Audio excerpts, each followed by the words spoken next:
ہم تربوز خریدتے ہیں، مثلاً 5 کلو کا ایک دانہ. جب اسے کھاتے ہیں تو پہلے اس کا موٹا چھلکا اتارتے ہیں. 5 کلو میں سے کم 1 کلو چھلکا نکلتا ہے، یعنی تقریباً 20%. کیا ہمیں افسوس ہوتا ہے؟ کیا ہم پریشان ہوتے ہیں؟ کہ ہم سوچتے ہیں کہ ہم تربوز کو چھلکے کے ساتھ کھا لیں؟ نہیں، بالکل نہیں.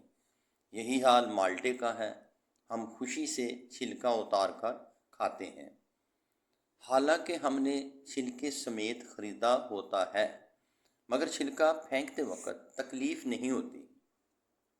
ہم مرغی خریدتے ہیں، زندہ ثابت، مگر جب کھانے لگتے ہیں تو اس کے بال، کھال اور پیٹ کی آلائش نکال کر پھینک دیتے ہیں.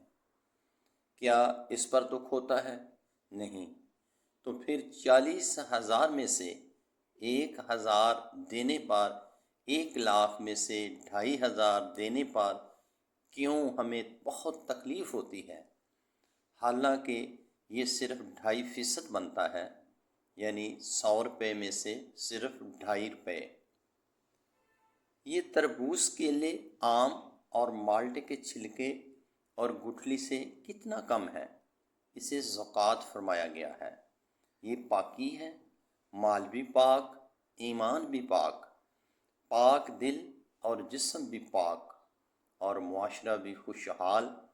اتنی معمولی رقم، یعنی 40 روپے میں سے صرف 1 روپیہ، اور فائدے کتنے زیادہ، اجر کتنا زیادہ، برکت کتنی زیادہ.